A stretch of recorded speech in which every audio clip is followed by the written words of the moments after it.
Hey, what's up guys? So consider this video as a continuation of another video that I did.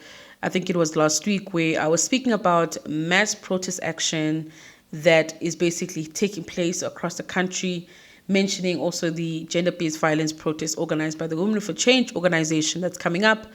And I could tell that maybe somehow the purpose of that video was lost, because I did not say in that video, not for a second, that protests are bad or protests should not happen. I just simply said that if we consider the intention of a protest, which is to see a change, our systems unfortunately do not understand that language. Our systems, including the very system that brought an end to apartheid, which another comment also came up and said, well, if protests were ineffective, how did the apartheid end?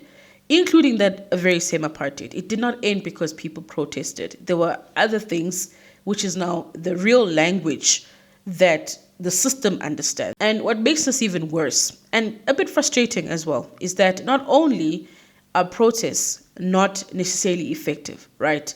Protest action are most effective if you consider the fact that they bring about of attention, conversation, focus on a particular matter.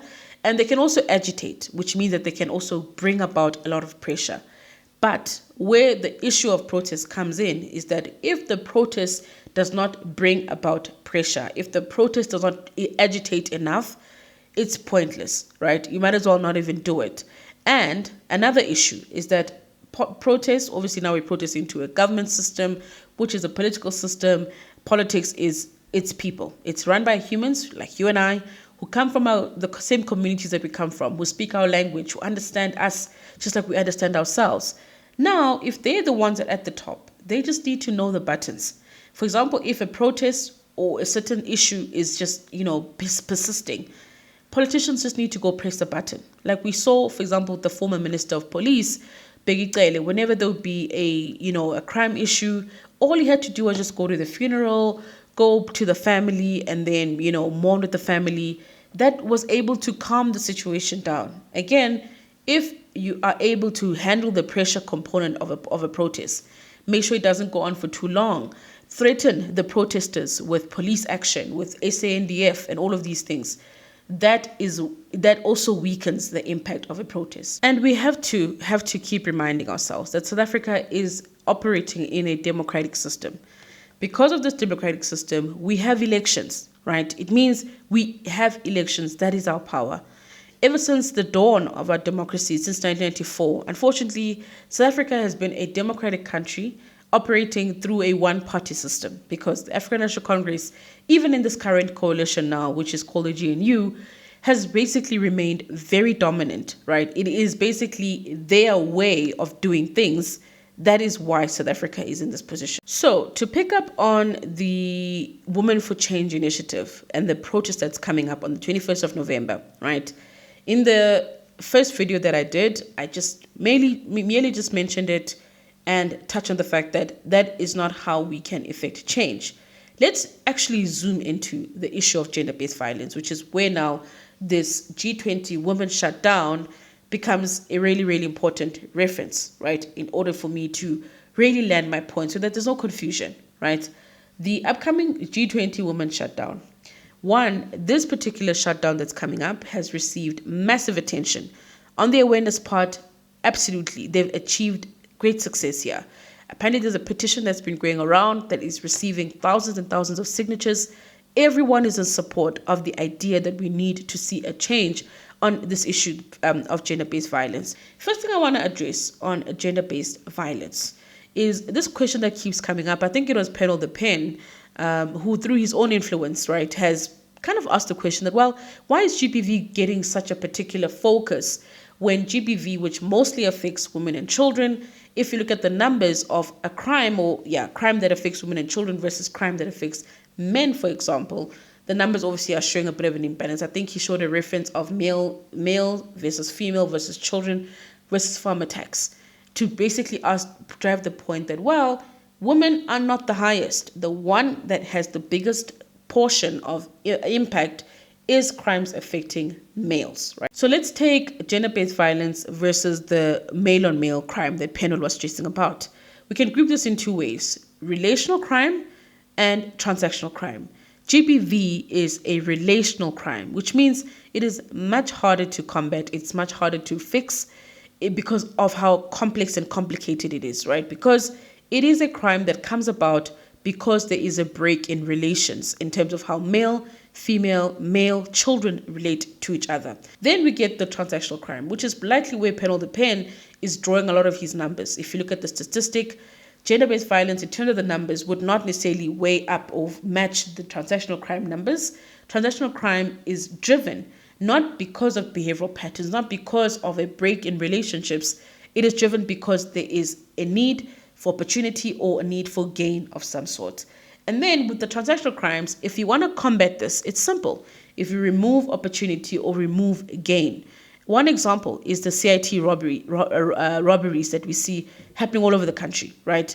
If you use this view of transactional versus relational, take away the cash component, scrap cash completely, make South Africa cashless tomorrow, right? You would see a complete downturn of CITs. There wouldn't be CITs anymore because you've removed the opportunity, you've removed the gain. So I put together this diagram, which I really hope helps to connect the dots just before I close. So in this GBV cycle, here you've got 4 steps, right? And very important to state, on step 4, which is now the system response, step 4 then says, if you get to step 4 and you are successful, you may basically meet the intended goal, right? The GBV cycle breaks. But if at step 4, the system does not respond positively, the cycle repeats itself. Let me show you how this happens, right? So number 1, where most of us will all most definitely agree, most people will agree in terms of what the root causes of gender-based violence. We can agree that absent fathers, childhood traumas, learned behavior, where children are exposed to violent behavior. We can all agree that that becomes where it starts, right? Where the seed is planted, where this horrible seed is planted. Then we get to step 2 of this cycle, which is called the relational triggers. This is the point before the violence. This is relationship dynamics that turn the root causes into a type of behavior, right? Which can be exhibited or showed through control, jealousy, isolation, and threats, right? So the root cause is now where the scars are formed. Then we get to relational triggers, which is step 2, where the scars then turn into a behavior. And then step 3, which is now the violence event, when GBV becomes a crime, because we've got laws in South Africa which clearly state that issues like physical assault, sexual assault, threats of harm, stalking, emotional and economic abuse, all of these things are labeled as a crime, therefore they can be punished through the justice system in South Africa. Then we are there. That is step 3, right? Where the rational triggers, which is now the behavior caused by the root causes, becomes a crime, meaning it's happening repeatedly, and then there is now a victim in step 3, right? There is now a victim who is suffering. In fact, step 2 and 3, there is a victim in both cases. Then we get to step 4, which is a system response. Critical step, hence I've shaded it differently. Here, you've got a policing and a justice system, and this becomes the turning point in the entire cycle. Basically here, it's the make or break. If your policing and your justice system, which is what the system response speaks to, if the policing and your justice system works, the gender-based cycle breaks. Not entirely, because remember, we are working on an unconstrained, tragic vision of humans, meaning people will always break the law, people will always try their luck. However, we can assume here that the cycle definitely gets slowed down. But if your system response, which is your policing and your justice system, do not work, if those fail, the cycle repeats. In fact, you can even argue that the cycle moves on to the next stage. We get to now, where we take a complete detour. Now we're on a completely different track. It's now basically crisis mode, right? Now crisis mode A is where now you get the aftermath, right? When the state fails, if policing and justice fail, the perpetrator remains free, the victim loses hope, and the violence escalates. We've seen a lot of this reference in South Africa, where I think it was Ramaphosa hosted an Imbizo one time, dealing on this very issue of gender-based violence is a really sensitive issue. And then one victim stood up and even showed her scars to that entire audience, packed with community members, because she was at this level where the policing and the justice system had failed her. She was at this step now where she was beginning to lose hope. I was very angry. I got naked to show them, this is my body. This is the body that I didn't want them to touch it. So I got naked for that. We attend the case for 5 years. In yonke bengithi mangifike court iqala phansi case. Mangifika kwenye court iqala phansi case. So high court sa attenda bathola isigwebo. I was not happy ngesigwebo.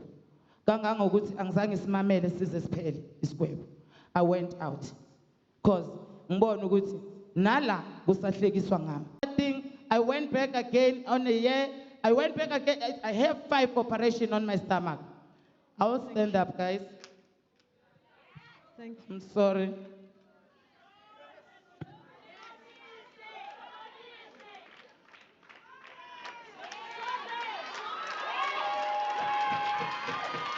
I was not born like this. I was not. Lama operation in Watole. South Africa. In many instances, we do hear this, that, hey, the person who violated me, he's walking free. I see him every time. I don't feel safe. This is detour A. When the system has failed, the aftermath is what happens. Then we get to detour B. This is step B now of the detour. We failed. Now we're going off the track. Step B is where we are. Step B is the Women for Change initiative. This is where it is, which is called the collective response. Well, this is where now we take it to the streets because it has not worked. People are losing hope. Things are not working. The perpetrators are running free. There's no accountability. Screw this, collective response. So let me also just state this very honestly, that now that we are at the collective response stage, now we've veered off now. Our systems have lost and they're not working. We get to the collective response. Collective response can only do a few things, right? Which is one, just some examples: raise the awareness, apply the pressure, and excuse me, and get people to talk. Exactly what has happened with the Women for Change protest that's coming up on the 21st of November. People are talking about it. It has gotten a lot of attention. It's all over the news. The purple profile pictures everywhere. We are at the stage. The collective response is happening. However, the collective response, what it cannot do is to arrest the perpetrator. It cannot prosecute a case. It cannot enforce a protection order. It cannot fix the SAPS. And it cannot strengthen our courts. Collective response cannot do those things, right? When in actual fact, what is needed in order for us to say we've reached a resolution? Like I said, if you take the tragic view of humans, there can never be 0% in terms of violence, crime, and an end. We're now looking at a response or resolution in order to bring our statistics lower. For the resolution, what that would really look like, what progress would look like in that regard, is us having strong police, competent justice system, a effective social support system, stable families, the social fabric, right? Better behavior patterns, less alcohol abuse, less violence, less exposure to violence where young men are exposed to violence, economic improvement, because again, those elements are why there's conflict in families. Issues of money can be linked to that stage one where the root and these behavior patterns are basically groomed. And high conviction rates, right? When we see the economy improving, when the conviction rates are high, meaning people that commit the crime stay in prison and they're not let out through bail and all of these other things, that is when we can get to a resolution, not through the collective response. The collective response only but triggers, agitates, brings about headlines after headlines, gets the trend. And like I said, if you've got smart politicians like Obanyas, they can calm that down with just one press conference. What we want to get to is a resolution. And of course, for us to get to the resolution, it basically means changing the way that we vote. Because we have to understand that we are drilled on about the systems, particularly policing and justice systems, right? Whilst those two things or those two functions in our society, the bulk of people that are involved there are just ordinary men and women like you and I who apply and get the job because they're the right person for the job, right? That is at the main. However, the reason why I'm saying for us to get to the resolution, it also means we need to change how we vote, change our voting patterns, is because the political influence in policing and justice, if you don't take my word for it in terms of the political influence and what that can mean in policing and justice, just go back to the Kwanazi's story.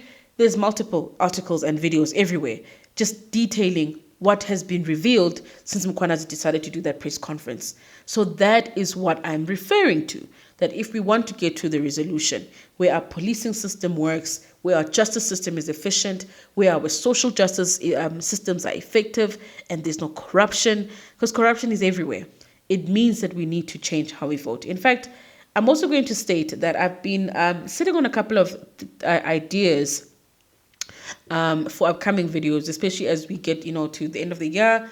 The current affairs is not as fresh and hot and all of that. So there's a couple of things that I wanted to put out. One of them is looking at at how political education and the ideological conditioning, especially the one that is rooted in this old liberation movement thinking, this consciousness drive, right? I want to particularly focus on how this has shaped how many people view politics and political systems. And I'm going to focus on why I think what role this has played in how people view politics and political systems. So be on the lookout for that particular video. But that's all I have for now. As a reminder to please subscribe to this YouTube channel if you haven't. And also please like this video. It really goes a long way. And I'll see you guys again soon. Cheers.